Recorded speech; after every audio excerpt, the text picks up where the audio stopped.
Hi friends, welcome back to my channel. ನಾನು ನಿಮ್ಮ ಪೂರ್ಣಿಮಾ ಬಾರ್ಕಿ. ಎಲ್ಲರೂ ಹೇಗಿದ್ದೀರಾ? ಎಲ್ಲರೂ ಕೂಡ ತುಂಬ ಚೆನ್ನಾಗಿದ್ದೀರಾ ಅಂತ ಅಂದ್ಕೊಂಡಿದ್ದೀನಿ. ನಾನು ಕೂಡ ತುಂಬ ಚೆನ್ನಾಗಿದ್ದೀನಿ. ಈಗ ಬೆಳಗ್ಗೆಯಿಂದ ನಾನು ಲಾಗ್ ಮಾಡ್ತಾ ಇದ್ದೀನಿ. ಮಕ್ಕಳನ್ನ ಸ್ಕೂಲ್ಗೆ ಹೋಗೋದಕ್ಕೆ ಅಂತ ರೆಡಿ ಮಾಡಿಬಿಟ್ಟು ಕೆಳಗಡೆ ಕರ್ಕೊಂಡು ಬಂದಿದ್ದೀವಿ. ಇನ್ನೇನು ಸ್ಕೂಲ್ ಬಸ್ ಬರುತ್ತೆ, ಬಸ್ಗಾಗಿ ವೇಟ್ ಮಾಡ್ತಿದ್ದೀವಿ.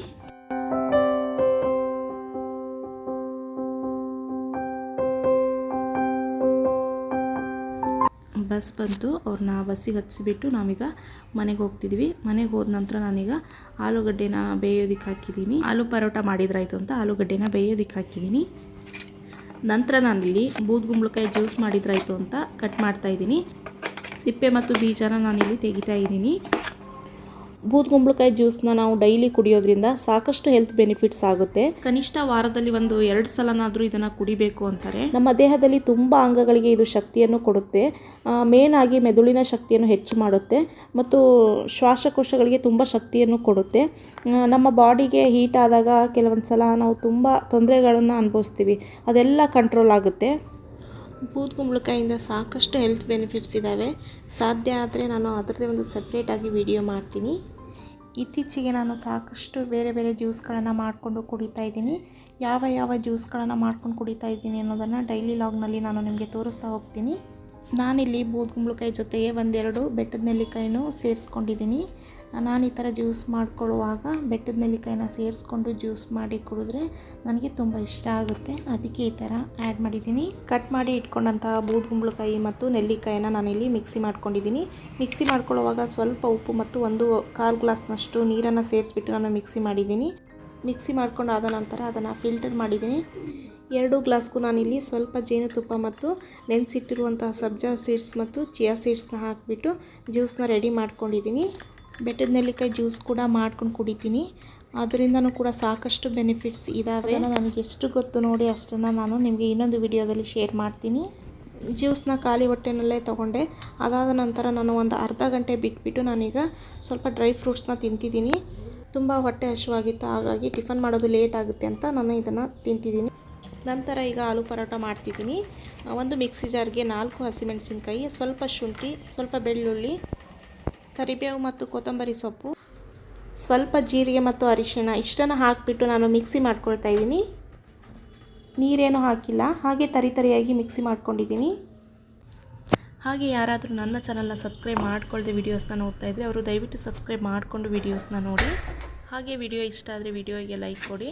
ಹಾಗೆ ನಿಮ್ಮ ಫ್ರೆಂಡ್ಸ್ ಮತ್ತು ರಿಲೇಟಿವ್ಸ್ಗೆ ವಿಡಿಯೋನ ಶೇರ್ ಮಾಡಿ. ನಂತರ ನಾನಿಲ್ಲಿ ಸ್ವಲ್ಪ ಎಣ್ಣೆನ ಹಾಕಿಬಿಟ್ಟು ಅದಕ್ಕೆ ಏನು ರುಬ್ಬಿಟ್ಕೊಂಡಿದ್ದೆ ನೋಡಿ ಅದನ್ನು ಹಾಕ್ತಿದ್ದೀನಿ. ಇದನ್ನು ಸ್ವಲ್ಪ ಹೊತ್ತು ಫ್ರೈ ಮಾಡ್ತೀನಿ.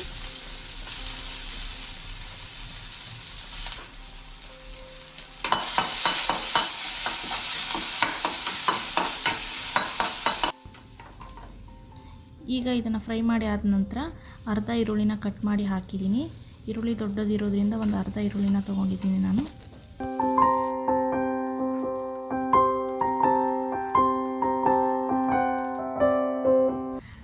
ಆಗಲೇ ಜ್ಯೂಸ್ ಮಾಡುವಾಗ ಪಲ್ಪ್ ಏನು ಉಳಿದಿತ್ತು ನೋಡಿ ಅದನ್ನು ಈಗ ಹಾಕ್ಕೊಳ್ತಾ ಇದ್ದೀನಿ.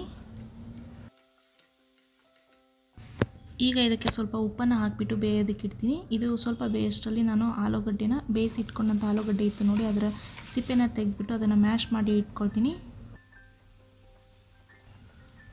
ಮ್ಯಾಶ್ ಮಾಡಿದಂಥ ಆಲೂಗಡ್ಡೆನ ಹಾಕಿಬಿಟ್ಟು ನಂತರ ಇದಕ್ಕೆ ಸ್ವಲ್ಪ ಮಸಾಲೆ ಖಾರ ಅಂತ ಹಾಕ್ತಾಯಿದ್ದೀನಿ. ನಾನಿಲ್ಲಿ ಯಾವುದೇ ಬೇರೆ ಮಸಾಲೆನೂ ಸೇರಿಸ್ಕೊಳ್ತಾ ಇಲ್ಲ. ಮಸಾಲೆ ಖಾರ ಅಂತ ಮನೆಯಲ್ಲೇ ಮಾಡಿ ಇಟ್ಕೊಂಡಿದ್ದೀನಿ, ಅದನ್ನು ಇದಕ್ಕೆ ಸೇರಿಸ್ಕೊಂಡಿದ್ದೀನಿ. ಮಸಾಲೆ ನೀಟಾಗಿ ಸ್ಪ್ರೆಡ್ ಆಗಬೇಕು, ಎಲ್ಲದಕ್ಕೂ ಹತ್ತಬೇಕು ಅಂತ ನಾನು ಇಲ್ಲಿ ಕೈ ಆಡ್ತಾ ಇದ್ದೀನಿ.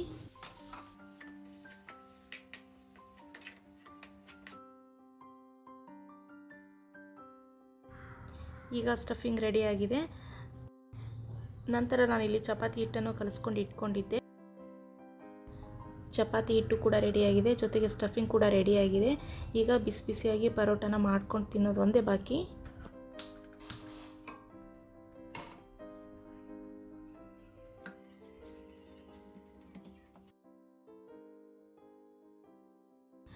ನಾನಿಲ್ಲಿ ಚಪಾತಿ ಹಿಟ್ಟನ್ನು 1 ರೌಂಡ್ ಲಟ್ಟಿಸ್ತಾ ಇದ್ದೀನಿ. ಅದಾದ ನಂತರ ಮಧ್ಯದಲ್ಲಿ ಈ ಥರ ಆಲೂ ಸ್ಟಫಿಂಗ್ ಇಟ್ಬಿಟ್ಟು ಕ್ಲೋಸ್ ಮಾಡ್ತಿದ್ದೀನಿ.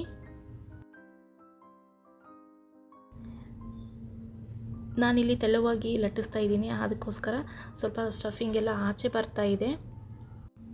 ಸ್ವಲ್ಪ ದಪ್ಪನಾಗಿ ಅಂದರೆ ಮೀಡಿಯಮ್ ಸೈಜ್ನಲ್ಲಿ ನೀವು ಲಟ್ಟಿಸ್ಕೊಂಡ್ರೆ ಸ್ಟಫಿಂಗ್ ಎಲ್ಲ ಆಚೆ ಬರಲ್ಲ. ಆದರೆ ನನಗೆ ಪರೋಟ ತುಂಬ ದಪ್ಪ ಇದ್ದರೆ ನನಗೆ ತಿನ್ನೋದಕ್ಕೆ ಅಷ್ಟು ಇಷ್ಟ ಆಗಲ್ಲ. ಅದಕ್ಕೋಸ್ಕರ ಆಚೆ ಬಂದರೂ ಕೂಡ ಪರವಾಗಿಲ್ಲ, ನಾನು ಸ್ವಲ್ಪ ತೆಳುವಾಗಿಯೇ ಲಟ್ಟಿಸ್ತೀನಿ. ಸ್ವಲ್ಪ ಆಯಿಲ್ ಹಾಕ್ಬಿಟ್ಟು ಎರಡು ಕಡೆನೂ ಚೆನ್ನಾಗಿ ಬೇಯಿಸ್ತಾ ಇದ್ದೀನಿ. ಆಲೂ ಪರೋಟನ ನಾನು ಇದು ಒಂದೇ ಥರ ಮಾಡಲ್ಲ. ಇನ್ನೂ ಒಂಥರ ಹೇಗೆ ಮಾಡ್ಬೋದು ಅಂದರೆ, ಆಲೂಗಡ್ಡೆ ಬೇಯಿಸ್ಕೊಂಡ್ಬಿಟ್ಟು ಅದಕ್ಕೆ ಈರುಳ್ಳಿ ಮತ್ತು ಏನು ಮಿಕ್ಸಿ ಮಾಡಿಕೊಂಡೆ ನೋಡಿ ಅದನ್ನಾಗಿರ್ಬೋದು, ಈರುಳ್ಳಿನಾಗಿರ್ಬೋದು ಮತ್ತು ಸ್ಪೈಸಸ್ ಎಲ್ಲ ಹಾಕಿಬಿಟ್ಟು ಹಾಗೆ ಕಲಸಿ ಸ್ಟಫಿಂಗ್ ರೆಡಿ ಮಾಡಿಕೊಂಡು ಮಾಡ್ಕೋಬೋದು.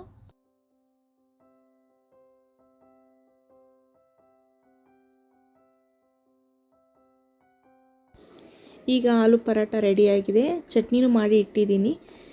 ತಿಂದ್ಬಿಟ್ಟು ನಂತರ ಲಾಗ್ ಕಂಟಿನ್ಯೂ ಮಾಡ್ತೀನಿ. ನಂತರ ನಾನಿಲ್ಲಿ ಕಬೋರ್ಡ್ ಕ್ಲೀನ್ ಮಾಡಿ ಬಟ್ಟೆನಾದರೂ ಫೋಲ್ಡ್ ಮಾಡಿ ಇಟ್ಟರಾಯ್ತು ಅಂತ ಬಂದಿದ್ದೀನಿ. ಬಟ್ಟೆ ಎಲ್ಲ ನೋಡಿ ಎಷ್ಟು ಹರಡ್ಕೊಂಡಿದೆ, ಮೆಸ್ಸಿಯಾಗಿ ಕಾಣಿಸ್ತಿದೆ ಕಬೋರ್ಡ್. ಒಂದು ವಾರನೂ ಆಗಿಲ್ಲ ನಾನು ಎಲ್ಲ ಫೋಲ್ಡ್ ಮಾಡಿಟ್ಟು, ಆದರೂ ಈ ಥರ ಆಗಿದೆ. ತುಂಬ ಬಟ್ಟೆಗಳಿದ್ದಾಗ ಈ ಥರ ಬಟ್ಟೆಗಳನ್ನ ಫೋಲ್ಡ್ ಮಾಡಿ ಒಂದ್ರ ಮೇಲೆ ಒಂದು ಜೋಡಿಸಿ ಹಾಗೆ ಇಟ್ಟರೆ ಈ ಥರ ಮೆಸ್ಸಿ ಆಗೋದು, ಹರಡ್ಕೊಳ್ಳೋದು ಸಾಮಾನ್ಯ. ಮನೆಯಲ್ಲಿ ತುಂಬ ಬಟ್ಟೆಗಳಿದ್ದಾಗ ಬಟ್ಟೆಗಳನ್ನ ಫೋಲ್ಡ್ ಮಾಡಿಬಿಟ್ಟು ಒಂದ್ರ ಮೇಲೆ ಒಂದು ಜೋಡಿಸಿಟ್ಟಿರ್ತೀವಿ. ಆಗ ನಾವೇ ಈಗ ಮಿಡಲಲ್ಲಿ ಒಂದು ಬಟ್ಟೆ ಬೇಕಾಗಿರುತ್ತೆ, ಅದನ್ನು ತೆಗಿಬೇಕು ಅಂದಾಗ ಮೇಲಿರೋ ಬಟ್ಟೆಗಳು ಕೆಲವೊಂದು ಸಲ ಬೀಳ್ತವೆ. ಅಂಥದ್ರಲ್ಲಿ ಚಿಕ್ಕ ಮಕ್ಕಳು ತೆಕ್ಕೊಳ್ಳುವಾಗ ಅವರು ನೀಟಾಗಿ ತೆಗಿಬೇಕು. ಮೇಲಿರೋ ಬಟ್ಟೆಗಳನ್ನ ಹೇಗೆ ಇಟ್ಕೊಂಡು ತೆಗಿಬೇಕು ಅನ್ನೋದು ಅವ್ರಿಗೆ ಗೊತ್ತಾಗಲ್ಲ ಅಲ್ವಾ. ಆವಾಗ ಈ ಥರ ಮೆಸ್ಸಿ ಆಗೋದು ಕಾಮನ್ ಅಲ್ವಾ. ಅದಕ್ಕಾಗಿ ನಾನೀಗ ಒಂದು ಕ್ಲಾತ್ ಆರ್ಗನೈಸರ್ನ ಮಾಡ್ಕೊಳ್ತಾ ಇದ್ದೀನಿ. ಮನೇಲಿ ಒಂದು ಯೂಸ್ ಮಾಡದೇ ಇರುವಂಥ ಬಟ್ಟೆ ಇತ್ತು, ಅದನ್ನು ತೊಗೊಂಡಿದ್ದೀನಿ. ಎಡ್ಸಲ್ಲಿ ಈ ಥರ ದಾರ ಬಂದಿತ್ತು, ಅದನ್ನು ಕಟ್ ಮಾಡ್ಕೊಳ್ತಾ ಇದ್ದೀನಿ. ವಿಡಿಯೋನ ಸ್ಕಿಪ್ ಮಾಡಿ ನೋಡಬೇಡಿ, ಪೂರ್ತಿಯಾಗಿ ನೋಡಿ, ಆಗ ನಿಮಗೂ ಕೂಡ ಹೆಲ್ಪ್ ಆಗುತ್ತೆ. ಈ ಒಂದು ಕ್ಲಾತ್ ಆರ್ಗನೈಸರ್ ಮಾಡೋದಕ್ಕೆ ಒಂದು ಉದ್ದವಾದ ಬಟ್ಟೆ ಮತ್ತು 2 ಹ್ಯಾಂಗರ್ ಬೇಕಾಗುತ್ತೆ. ಸುತ್ತ ಈ ಥರ ಕಟ್ ಮಾಡ್ಕೊಂಡಿದ್ದೀನಿ. ಕಟ್ ಮಾಡ್ಕೊಂಡು ಆದ ನಂತರ ನೋಡಿ ಬಟ್ಟೆನ ಈ ಥರ ಫೋಲ್ಡ್ ಮಾಡ್ಕೊಳ್ತಾ ಇದ್ದೀನಿ.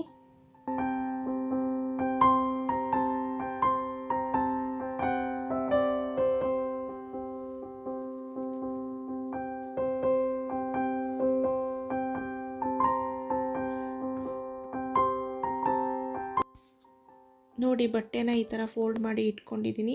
ನಂತರ ಹ್ಯಾಂಗರ್ ತೊಗೊಂಡು ಹ್ಯಾಂಗರ್ ಎಷ್ಟು ಅಳತೆ ಇದೆ ಅನ್ನೋದನ್ನು ನೋಡಿಕೊಂಡು ಅದನ್ನು ಬಟ್ಟೆ ಮೇಲೆ ಮಾರ್ಕ್ ಮಾಡ್ಕೊಳ್ತಾ ಇದ್ದೀನಿ. ನೋಡಿ ಹ್ಯಾಂಗರ್ಗಿಂತ ಸ್ವಲ್ಪ ಬಟ್ಟೆ ಜಾಸ್ತಿ ಇದೆ. ನೋಡಿ ನಾನು ಕಟ್ಟೇನು ಮಾಡೋದಿಲ್ಲ ಬಟ್ಟೆನ. ಈಗ ಬೆರಳಿಂದ ತೋರಿಸ್ತಾ ಇದ್ದೀನಲ್ವ, ಫುಲ್ ಉದ್ದಕ್ಕೆ ಸ್ಟಿಚ್ ಮಾಡ್ತೀನಿ. ಸ್ಟಿಚ್ ಮಾಡೋದಕ್ಕೆ ನಿಮ್ಮ ಮನೇಲಿ ಮೆಷಿನ್ ಇಲ್ಲ ಅಂದರೂ ಪರವಾಗಿಲ್ಲ, ಕೈಯಿಂದಾನೇ ನೀವು ಹೊಲ್ಕೋಬೋದು. ಇಲ್ಲ ಅಂದರೆ ಪಿನ್ ಕೂಡ ಹಾಕ್ಕೋಬೋದು.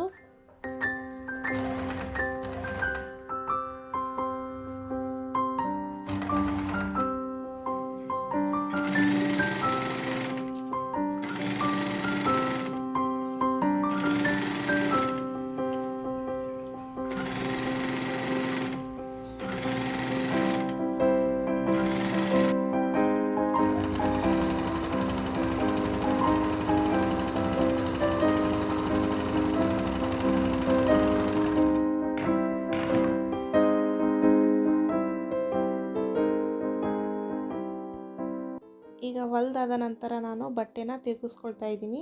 ಸ್ಟಿಚ್ ಕಾಣಿಸ್ಬಾರ್ದು ಅಂತ ನಾನು ಆ ಥರ ಬಟ್ಟೆನ ತಿರುಗಿಸ್ಕೊಂಡೆ.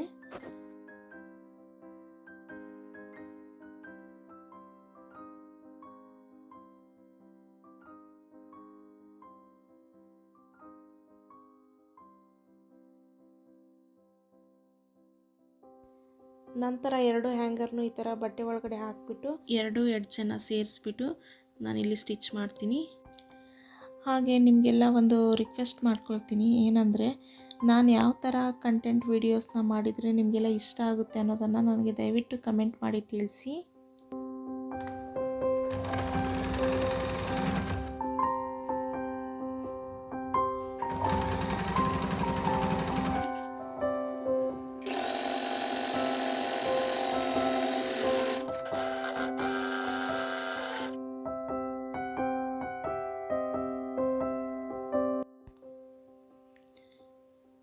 ಈಗ ನೋಡಿ ಇಲ್ಲಿ ಸ್ಟಿಚ್ ಹಾಕಿದ್ದೀನಿ.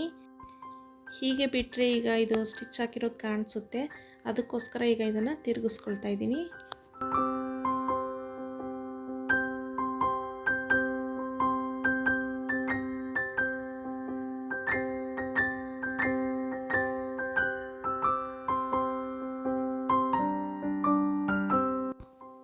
ಆನ್ಲೈನಲ್ಲಿ ನಿಮಗೆ ಇದೆಲ್ಲ ಸಿಗ್ತವೆ, ಬಟ್ ನೀವು ಮನೆಯಲ್ಲೇ ಆರಾಮಾಗಿ ಮಾಡ್ಕೋಬೋದು. ದುಡ್ಡು ಕೂಡ ಸೇವ್ ಆಗುತ್ತೆ, ಹಾಗೆ ನಾವೇ ಮಾಡ್ಕೊಂಡಿರೋದು ಅನ್ನೋ ಖುಷಿ ಕೂಡ ಸಿಗುತ್ತೆ. ನೋಡ್ತಾ ಇರ್ಬೋದು, ಈಗ ಕ್ಲಾತ್ ಆರ್ಗನೈಸರ್ ರೆಡಿ ಆಗಿದೆ. ನಾನು 2 ಕ್ಲಾತ್ ಆರ್ಗನೈಸರ್ನ ರೆಡಿ ಮಾಡಿದ್ದೀನಿ. ನಾನಿವತ್ತು ಮಾಡಿರುವಂಥ ಕ್ಲಾತ್ ಆರ್ಗನೈಸರ್ನಲ್ಲೇ ನಾನಿವತ್ತು ಬಟ್ಟೆನೆಲ್ಲ ಮಡಚಿ ಇಟ್ಟಿದ್ದೀನಿ. ತುಂಬ ನೀಟಾಗಿ ಕಾಣಿಸ್ತಾ ಇತ್ತು. ಓಕೆ ಫ್ರೆಂಡ್ಸ್, ಇವತ್ತಿನ ಲಾಗ್ನ ನಾನು ಇಲ್ಲಿಗೆ ಎಂಡ್ ಮಾಡ್ತಾ ಇದ್ದೀನಿ.